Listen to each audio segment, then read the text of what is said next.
Bienvenido a Perú Educado para un Mundo Mejor. A ver, ¿quién fue realmente Jesús de Nazaret? Porque más allá del ícono religioso o de la figura de fe, existió un hombre de carne y hueso, y en este análisis vamos a intentar hacer precisamente eso, separar la historia del mito para descubrirlo. Pues sí, esa es la gran pregunta.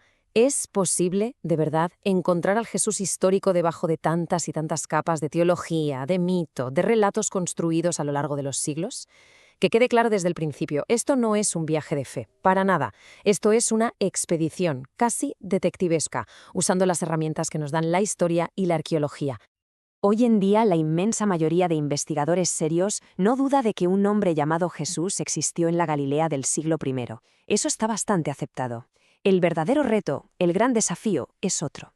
Es saber distinguir qué partes de su biografía son históricas y cuáles son una construcción posterior, añadida con el tiempo.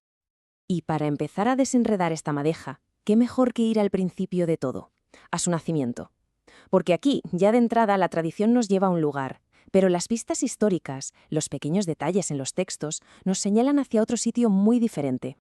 La historia que todos conocemos sitúa su nacimiento en Belén, y esto tiene una razón de ser muy potente. Era fundamental para cumplir la profecía de que el Mesías tenía que descender de la casa de David, que era de Belén. Para justificar ese viaje, los evangelios se inventan la historia de un censo que obliga a toda la familia a moverse. Sin embargo, la evidencia histórica nos dice otra cosa. A Jesús, durante toda su vida, se le conoció como el Nazareno. Lo más lógico, lo más simple, es que naciera en el lugar del que todo el mundo decía que era. Y si seguimos con las imágenes icónicas, tenemos que hablar de la escena del pesebre.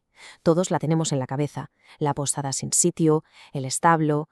Bueno, pues resulta que gran parte de esa imagen tan potente nace de un malentendido, de un problema de traducción del texto original en griego.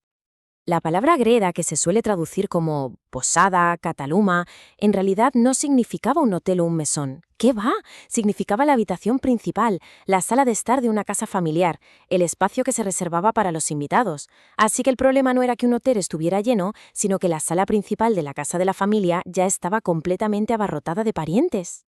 Y esto encaja a la perfección con lo que la arqueología nos ha descubierto sobre cómo eran las casas de la gente humilde de Nazaret. No eran casas como las de ahora, eran básicamente cuevas excavadas en la ladera de la colina con una pequeña construcción de piedra delante. La familia vivía en esa parte delantera, en el cataluma, y el fondo de la cueva se usaba para meter a los animales por la noche.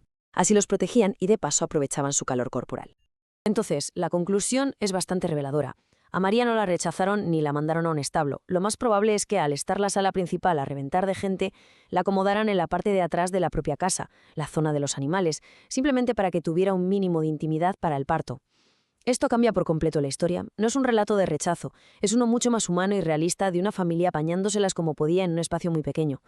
Y claro, entender cómo era su casa nos lleva directamente a entender cómo era su familia. Una realidad que está muy, pero que muy lejos de esa imagen serena y respetable que a menudo nos han pintado.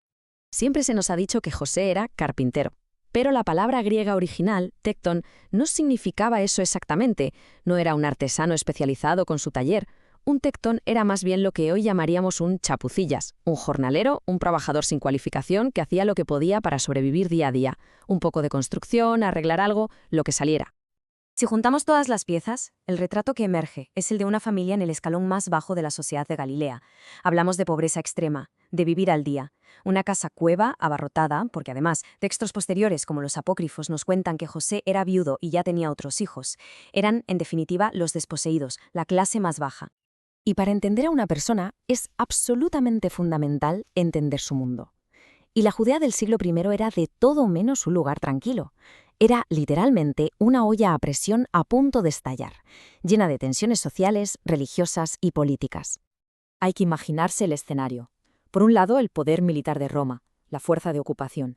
Por otro, la autoridad de la élite sacerdotal de Jerusalén, que colaboraba con los romanos para mantener el orden. Y en contra de estos dos poderes, claro, surgían por todas partes movimientos antisistema. Gente como los esenios, que se retiraban al desierto en señal de protesta, o los celotes, que ya defendían directamente la lucha armada. En este ambiente tan caldeado, aparece una figura que es absolutamente clave, Juan el Bautista. Ojo, Juan no era un simple predicador del desierto, era un auténtico revolucionario. Su mensaje era dinamita pura para el sistema. Decía que la pureza no se conseguía con los rituales carísimos y controlados por el templo, sino con un único acto simbólico de purificación del alma. Un mensaje que, lógicamente, atacaba directamente la base del poder de la casta sacerdotal. Juan era una figura tan antisistema, su voz era tan desestabilizadora para el poder que acabó ejecutado. Y todo apunta a que el Jesús histórico, el de carne y hueso, empezó su andadura pública precisamente como uno de sus seguidores, inmerso de lleno en este movimiento de descontento popular.